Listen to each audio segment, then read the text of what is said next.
Hi everyone, welcome to the channel. আজি তোমালোকৰ যেহেতু HS এক্সামৰ ৰুটিন অলৰেডি দি দিলে আৰু ফেব্ৰুৱাৰী মাহৰ পৰা আৰম্ভ হ'ব ফেব্ৰুৱাৰী সেকেন্ড উইকৰ পৰা তো আমি যদি মোটামুটি এটা দিন ধৰো এতিয়া ধৰা নৱেম্বৰ মাহটো শেষই হ'ব হ'ল তো তোমালোকৰ ওচৰত ডিসেম্বৰ আৰু জানুৱাৰী দুটা মাহ আছে আৰু এই দুটা মাহত তোমালোকে হাই সেকেন্ডাৰী ফাইনেল এক্সামৰ বাবে কিদৰে প্ৰস্তুতি চলাবা তাৰ বাবে দুটামান মই আইডিয়া দি দিম তাৰ উপৰি এখন ৰুটিন বনাই দিম তোমালোকে যদি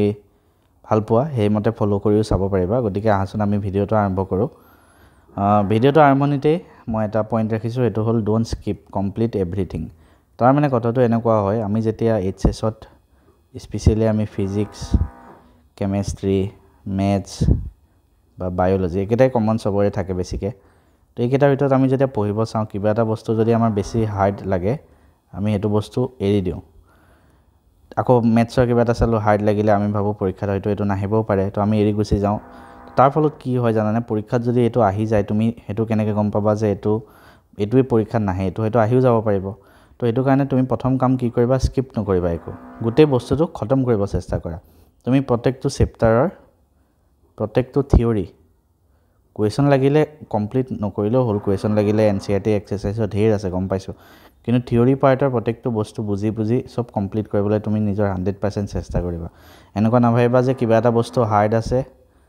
আৰু হেতু মই এৰি যাওঁ তেনেকুৱা নহয় ঠিক আছে আৰু এটা কথা এখিতে কৈ থওঁ যিখিনি বস্তু যিখিনি সাবজেক্ট হাৰ্ড লাগে যিখিনি টপিক তোমাৰ হাৰ্ড লাগে সেই টপিকখিনি তোমালোকে ফাৰ্স্ট প্ৰায়োৰিটি দিয়া প্ৰথম হেখিনি পঢ়া আমাৰ এনেকুৱা মন যায় ন যোনবিলাক সহজ লাগে হেবিলাকে পঢ়ি থাকো হেতু নহয় যোনখিনি বস্তু টান লাগে হেখিনি প্ৰথম ফাৰ্স্ট চোৱা হেখিনি তাৰ পিছত সেকেন্ড কথা হ'ল যে আমি কি কৰিব লাগিব আমি সেলফ ষ্টাডিত বেছি গুৰুত্ব দিব লাগিব কলেজ এতিয়া চোৱা এনেকুৱা দিনত হয়তো কলেজ হক বা তোমালোকৰ টিউচন হয় হেবিলাক হয়তো অলমোস্ট কি হয় কমপ্লিট হৈ যায় তো মই যদি এটা কথা কওঁ এই যি দুমাহ আছে এই দুমাহত তোমালোকে ডেইলি 12 ঘন্টা পঢ়িবও লাগিব আৰু 6 পৰা 7 ঘন্টা শুবও লাগিব ঠিক আছে তো তাৰ মানে তোমালোকে কলেজ বা টিউচন এবিলাকত সময় নষ্ট কৰি এটা লাভ নাই আৰু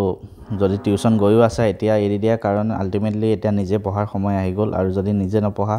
তুমি টিউচনত হাজাৰ বাৰ পঢ়ি থাকিলেও তোমাৰ মাথাত কেতিয়াও নুসুমাই গতিকে ডেইলি 12 ঘন্টাকে পঢ়িবই লাগিব এজ এ ক্লাস 12 ষ্টুডেন্ট তাৰপিছত আহে প্ৰেক্টিস টেষ্ট পেপাৰ অৰ্থাৎ আমি কিছুমান পেপাৰ প্ৰেক্টিস কৰিব লাগিব চোৱা এতিয়া প্ৰেক্টিস কৰাৰ সময় আহি গল কাৰণ কিয় তুমি পৰীক্ষাত ডাইৰেক্টলি এখন পেপাৰ লিখিব যাবা তুমি নিজে নাজানা এখন পেপাৰত কোনটো কোৱেশ্যনত কিমান টাইম দিব লাগে তো তোমালোকে কি কৰিব লাগিব এতিয়া প্ৰেক্টিস কৰিব লাগিব এখন টেষ্ট পেপাৰ ঠিক আছে তো তাৰ মানে আমি কি কৰিব লাগিব এতিয়া টেষ্ট পেপাৰ প্ৰেক্টিস কৰিব লাগিব বিভিন্ন সাবজেক্টৰ এদিন ধৰা উঠাই ললা ফিজিক্সৰ এদিন ধৰা ললা কেমিষ্ট্ৰি এদিন ম্যাথছ ললা এদিন বায়োলজি ললা এদিন আসামিজ ললা এদিন ইংলিশ ললা তো ছটা সাবজেক্ট ধুনিয়াকে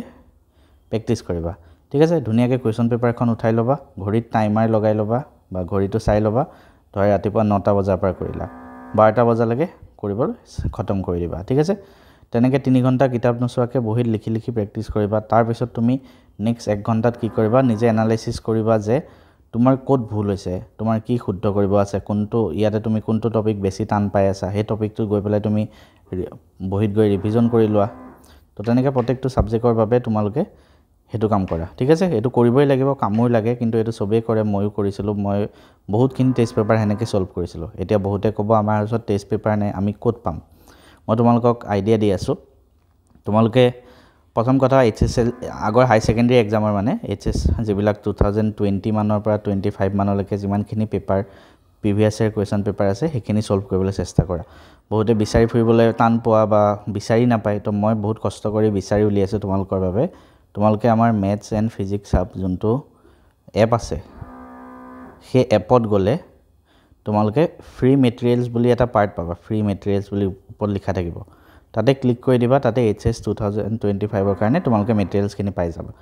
কাৰবা যদি এখিনি অলৰেডি কৰি হল নেক্সট টাৰ্গেট কি কৰিবা এখন কিতাপ আছে কিতাপখনৰ নাম কৈ দিছো মইও ইউজ কৰিছিলো তোমালোকে কৰাটো উচিত এক্সাম বুষ্টাৰ তাতে কি হয় তাতে হিয়তে অসমৰ বিভিন্ন যিবিলাক ভাল ভাল কলেজ আছে সেই কলেজ বিলাকত পাতা মানে প্ৰি ফাইনেল হক বা টেষ্ট পেপাৰ বিলাক তাত এড কৰে তো সেইবিলাক তাত এগালমান কুৱেশ্যন পাবা প্ৰেক্টিছ কৰিবলৈ এই এক্সাম বুষ্টাৰ কিতাপখন কোনো প্ৰমোশ্যন কৰা নাই মই নিজে মানে ইউজ কৰিছিলোঁ এইটো কাৰণে কৈ আছোঁ ইয়াত তোমালোকৰ ৰামানুজনৰ আছে কনচেপ্টৰ আছে তাৰপিছত তেনেকৈ কটনৰ আছে তেনেকৈ বহুত ভাল ভাল কলেজ ইউনিভাৰ্চিটিৰ অসমৰ পেপাৰ মানে ঢেৰ কলেজ ইউনিভাৰ্চিটিৰ পেপাৰ আছে তোমালোকে পাই যাবা তো এইখন কিনিও প্ৰেক্টিছ কৰা আৰম্ভ কৰিব পাৰা নেক্সট আটাইতকৈ ইম্পৰ্টেণ্ট কথা ইংলিছ অসমীয়া অল্টাৰনেটিভ ইংলিছ কাৰোবাৰ হয়তো অল্টাৰনেটিভ ইংলিছ আছে অসমীয়া জেগাত এতিয়া সময় আহি পৰিল এই দুটা ছাবজেক্টত বহুত গুৰুত্ব দিয়া কাৰণ গোটেই বছৰটো মই কৈ আছিলোঁ গোটেই বছৰটো এই দুটা ছাবজেক্ট অকণো পঢ়িব নালাগে কাৰণ আমাৰ ছায়েন্সৰ ষ্টুডেণ্টে ফিজিক্স কেমেষ্ট্ৰি মেথছ বায়'লজি এইবিলাক পঢ়োঁতে বহুত সময় গুচি যায় কিন্তু এতিয়া এই লাষ্টৰ দুমাহ এই দুটা ছাবজেক্ট যদি ইগন'ৰ কৰা কি হ'ব তোমালোকৰ এই দুটা ছাবজেক্টত কম নম্বৰ পালে হয়তো পাৰ্চেণ্টেজ কমি যাব পাৰে তো এই দুটা ছাবজেক্ট ভালকৈ গুৰুত্ব দিয়াৰ সময় আহি গ'ল কি ইংলিছ আৰু আছামিজ ডেইলি 2 ঘণ্টামানকৈ পঢ়া যদি কমপ্লিট হোৱা নাই যদি কমপ্লিট অলপ হৈ আছে তেনেহ'লে সপ্তাহত পঢ়া তেনেকৈ কিন্তু এই দুটা ছাবজেক্টো পূৰা কমপ্লিটলি পঢ়িবলৈ টাইম আহি গ'ল আৰু ইয়াৰে নোটছবিলাক ইউজ কৰিবা তোমালোকৰ লগৰ মই কি কৰিছিলোঁ আমাৰ লগৰ যিবিলাক আৰ্টছৰ ষ্টুডেণ্ট আছিলে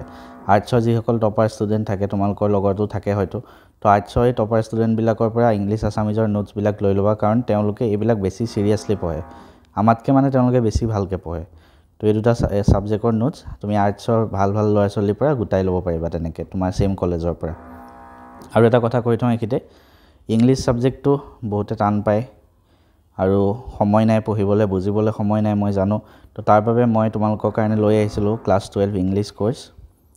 ক্লাছ 12 কমপ্লিট ইংলিছ কোৰ্চ একদম কম ভিডিঅ' আছে তাতে তোমালোকৰ ভিডিঅ' লেকচাৰ্ছ আছে প্ৰত্যেকটো চেপ্টাৰৰ গ্ৰামাৰ আছে তাৰপিছত কম্প'জিশ্যন পাৰ্ট আছে নোটছ আছে প্ৰিভিয়াছ ইয়াৰ কুৱেশ্যন আছে চব সলিউশ্যন আছে এই কোৰ্চটো বনাইছে অনিৰ্বাণ বুলি এজন তোমালোকৰ দাদা হ'ব তেওঁ বৰ্তমান IIT গুৱাহাটীৰ ষ্টুডেণ্ট তো তেওঁৰ দ্বাৰা বনোৱা হৈছে তোমালোকে যদি ল'ব বিচাৰিছা আমাৰ মেথছ এণ্ড ফিজিক্স সাব এপতে পাই যাবা ক্লাছ 12 ইংলিছ কোৰ্চ বুলি চাৰ্চ কৰিবা গৈ লাষ্টত আহোঁ subject wise strategy subject wise এটা ছাবজেক্ট কৈ যাম প্ৰথম হ'ল ফিজিক্সত কি বেছি আহে জানানে ডেৰিভেশ্যনবিলাক বেছি আহে তাৰপিছত নিউমাৰিকেলবিলাক বেছি আহে তাৰপিছত থিয়ৰিবিলাক বেছি আহে তো এই গোটেইখিনি বস্তু ভালকৈ চাব লাগিব ডিটেইল ভিডিঅ' মই দিয়া আছে বাৰু মই থুলমূলকৈ কৈ দিছোঁ আজি জাষ্ট তো প্ৰথম বুজিবৰ কাৰণে ৰেফাৰেঞ্চ ইউজ কৰিবা যদি কিবা টপিক বুজি পোৱা নাই তাৰপিছত সেই ৰেফাৰেঞ্চৰ পৰাই ডেৰিভেশ্যন কেনেকৈ কৰিছে চাবা আৰু এটা কথা ইয়াতে ঢেৰ এগালমান টপিক থাকে তো এইবিলাক চব চাব নালাগে তো ফাৰ্ষ্ট কাম কি কৰিবা তুমি NCERT যোনখন মেইন বুক সেইখন উলিয়াই লোৱা তো তাত কি টপিক আছে চোৱা সেই টপিকখিনি আহি তুমি ৰেফাৰেঞ্চত পঢ়া আৰু তাৰ পৰা ডেৰিভেশ্যনবিলাকো চোৱা ডেৰিভেশ্যন এইবিলাকেই চাবা যিবিলাক মেইন বুকত আছে মেইন বুকত বহুত টানকৈ লিখা থাকে তো ইয়াৰ পৰা তুমি লিখিবা তাৰপিছত নিউমাৰিকেলবিলাক কৰিবা এতিয়া নিউমাৰিকেল ক'ৰ পৰা কৰিবা ৰেফাৰেঞ্চৰ এগালমান থাকে আৰু সহজবিলাক থাকে কিন্তু নিউমাৰিকেল টান কৰিব লাগিব আমি NCERT পৰা NCERT এক্সাম্পল আৰু এক্সাৰচাইজ যিমান পাৰি চেষ্টা কৰা সলিউশ্যন উলিয়াবলৈ কিছুমানটো নোৱাৰি বাৰু বহুত দীঘল কুৱেশ্যন থাকে তো যিমান পাৰি এইখিনি এনেকৈ কৰা সিমিলাৰলি কেমেষ্ট্ৰিৰ কাৰণে NCERT মেইন NCERT বাহিৰত একদম কম বস্তু আহে তো NCERT কিতাপখন সেইখনে বহুত ধুনীয়াকৈ লিখা আছে তাত সেইখনৰ পৰাই বুজিবা বুজি নাপালে কিবা টপিক ইউটিউবত মাৰি বুজি ল'ব পাৰিবা তাৰপিছত NCERT যিমানবিলাক এক্সাৰচাইজ কুৱেশ্যন আছে এক্সাম্পল আছে সেইখিনি সলভ কৰিব চেষ্টা কৰা মই গম পাইছোঁ ইয়াতো বহুত আছে তো তোমালোকক যদি মই এটা আইডিয়া দিওঁ ডাইৰেক্ট কুৱেশ্যনগাল সলভ কৰি থকাতকৈ তোমালোকে যিকোনো মানে ৱেবছাইটত গৈ ধৰা বাইজুছ হওক বা যিকোনো এনেকুৱা ভাল যিবিলাক ফিজিক্সৱালা এইবিলাকৰ পৰা তোমালোকে এক্সাৰচাইজৰ ডাইৰেক্ট সলিউশ্যনখিনি চাই ল'বা ডাইৰেক্ট কুৱেশ্যন চাবা এনচাৰ চাবা ডাইৰেক্ট চাই থাকিবা টাইম ৱেষ্ট কৰি থাকিব দৰকাৰ নাই মেথছলৈ যদি আহোঁ মেথছ NCERTত যিমান এক্সাৰচাইজ আছে যিমান এক্সাম্পল আছে যিমান থিয়ৰিম আছে প্ৰুফ কৰা গোটেইখিনি কমপ্লিট কৰিবই লাগিব তাৰ বাহিৰে মেথছত আৰু একো নালাগে RD শৰ্মা যদি কৰিব বিচাৰিছে কৰিব পাৰা কিন্তু এইখিনি সম্পলম কৰি লোৱা তো এনেকৈ তোমালোকে কমপ্লিট কৰি যোৱা ঠিক আছে আৰু লাষ্টত আহে বায়'লজি মোৰ ইমান আইডিয়া নাই মোৰ নাছিলে বায়'লজি তোমালোকে যেনেকৈ পঢ়া তেনেকৈ পঢ়ি ল'ব পাৰা এতিয়া ডেইলি এটা ৰুটিন লৈ আহিছোঁ মই ঠিক আছে ডেইলি এটা ৰুটিন লৈ আহিছোঁ আৰু তোমালোকক মই দেখাম ডেইলি তোমালোকে কেনেকৈ পঢ়িব লাগিব চ' আহচোন আমি ষ্টাৰ্ট কৰোঁ টোটেল ডেইলি কিমান ঘণ্টা পঢ়িব লাগিব আমি গোটেইখিনি মিলাই 12 ঘণ্টা ঠিক আছে পঢ়িবই লাগিব তো এতিয়া কি কৰিবা চোৱা 12 ঘণ্টাৰ প্ৰথম মই সন্ধিয়া টাইমটো পৰা আৰম্ভ কৰোঁ ইভিনিং ঠিক আছে এনেকৈ ৰাতিপুৱাৰ পৰা একদম সন্ধিয়ালৈকে গৈছে ইভিনিং এইটো লাষ্টৰ টাইম আৰু শোৱাৰ আগলৈকে ইয়াত এখন তোমালোকে পেপাৰ সলভ কৰিবা ঠিক আছে ইয়াতে আমি কি কৰিম এখন পেপাৰ সলভ কৰিম ঠিক আছে গোটেই কেদিন এখন কোৱেশ্চন পেপাৰ আমি সলভ কৰিম সলভ কৰি তাৰ আমি এনসাৰ চাম তো 3 ঘণ্টা কোৱেশ্চন পেপাৰখন সলভ কৰিতে লাগিব আৰু 2 ঘণ্টা তাৰ এনালাইসিস কৰিতে লাগিব সেইটো কাৰণে ৰাতি 5 ঘণ্টা ৰাখিছো এদিন ধৰা ম্যাথছৰ কৰিলা এদিন ধৰা ফিজিক্সৰ কৰিলা এদিন ধৰা কেমিষ্ট্ৰি কৰিলা এদিন ধৰা তাৰপিছত থাৰ্সডে ধৰা কৰিলা বায়োলজি আকৌ এদিন ধৰা আসামিজ আকৌ এদিন ধৰা ইংলিশ ঠিক আছে তাৰপিছত আৰু এদিন থাকি গল ন আৰু এদিন যোনটো সাবজেক্ট সবতকে টান লাগে সবতকে হাৰ্ড যোনটো সাবজেক্ট লাগে দেওবাৰ দিনটো হেতু কৰিলা ঠিক আছে তো তেনেকৈ তোমালোকে কৰিলা বাকি ৰাতিপুৱা 3 ঘণ্টা আৰু 2 ঘণ্টা এই দুইখিনি সময়ত এটা সেম সাবজেক্ট পঢ়িবা হা 5 ঘণ্টা টোটাল কাৰণ টাইম লাগে হাই সেকেন্ডাৰীত পঢ়োতে বস্তুবিলাক তো এদিন ধৰা ৰাতিপুৱা ম্যাথছ কৰিলা 5 ঘণ্টা আৰু ম্যাথছ ৰাতিও প্ৰেক্টিস হ'ব এদিন ধৰা ফিজিক্স কৰিলা 5 ঘণ্টা পঢ়িবা এখিনি পঢ়া সাবজেক্টৰ কথা কৈ আছো ধুনীয়াকৈ কি টান পাইছা কি পোৱা নাই ঠিক আছে তেনেকৈ খতম কৰি যাব লাগিব এদিন ধৰা কেমিষ্ট্ৰি কৰিলা এদিন ধৰা বায়োলজি এদিন ধৰা আসামিজ এদিন ধৰা ইংলিশ ঠিক আছে এদিন সবতকে টান পোৱা সাবজেক্টটো ঠিক আছে এখিনি হল মৰ্নিংস থিওৰি ষ্টাডি এখিনি ৰাতি কোৱেশ্চন পেপাৰ সলভ তাৰপিছত আৰু 2 ঘণ্টাটো বাকি থাকি গল এই 2 ঘণ্টা কি কৰিবা এই 2 ঘণ্টা তোমালোকে প্ৰিভিয়াছ ইয়াৰ কোৱেশ্চন বিলাক চোৱা কেনেকুৱা প্ৰশ্ন আহে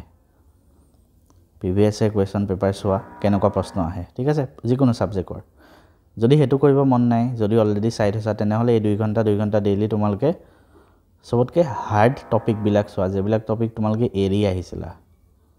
সেই হাৰ্ড টপিক বিলাক প্ৰেক্টিস কৰিবলৈ চেষ্টা কৰা ঠিক আছে তো লাষ্টত তোমালোকৰ কাৰণে কেইটামান ইম্পৰ্টেন্ট পইণ্ট দিছো ডোন্ট পেনিক সবৰে ভয় লাগে পৰীক্ষাৰ আগতে হাই সেকেন্ডাৰী পৰীক্ষাৰ আগত বেছি ভয় লাগে মোৰো ভয় লাগিছিলে কিন্তু ভয়কো নেউচি মই পঢ়িছিলো ভালকে পঢ়িছিলো আৰু সেইভাবে মই 94% পাবলৈ মই সক্ষম হৈছিলো সেকেন্ড কথা বোৰ্ডত ফোকাস কৰা এতিয়া এন্ট্ৰেন্সৰ কাৰণে এতিয়া পঢ়াৰ দৰকাৰ নাই নেক্সট 2 মাহ অনলি ফোকাস অন বোৰ্ড এন্ট্ৰেন্সৰ এমসিকিউ কৰি থকা এতিয়া দৰকাৰ নাই এতিয়া সময় নাই আমাৰ বাবে ঠিক আছে বোৰ্ডত ভাল পাৰ্সেন্টেজ যাও লাগে স্লিপটো মেইনটেইন কৰিবা ডেইলি 6 পৰা 7 ঘণ্টা শুবলৈ চেষ্টা কৰিবা টোপনি ক্ষতি কৰিলে নিজৰ হেলথ বেয়া হ'ব আৰু প্ৰত্যেকবাৰে পঢ়া পিছত ধৰা তোমালকে 2 ঘণ্টা পঢ়িলা আৰু কামই লাগি যায় ন তো 10-15 মিনিটৰ এটা গ্যাপ লৈ লোৱা সেই গ্যাপটোত কিন্তু মোবাইল নচলাবা মোবাইল চলালে ডিস্ট্ৰাকশন হৈ যায় যিকোনো বেলেগ কাম কৰিব পাৰা ধৰা ঘৰত কাৰোবাৰ লগত কথা পাতিব পাৰা অকমান খুজকাঢ়ি আহিব পাৰা তেনেকুৱা তো ইমানখিনি আছিল ভিডিওটো মই অলপ দুৰ্ঘটনাৰ বাবে হস্পিটেলত আছিলো আৰু তাৰ বাবে মোৰ বেকগ্ৰাউণ্ডত কিমান নইজ হ'ব পাৰে মেচিনৰ কাৰণ মই এতিয়াও সুস্থ হৈ উঠা নাই কিন্তু ভাবিলো ভিডিও এটা বনাই দিওঁ তোমালোকৰ বাবে তাৰ বাবে এই ভিডিওটো প্ৰস্তুত কৰিলো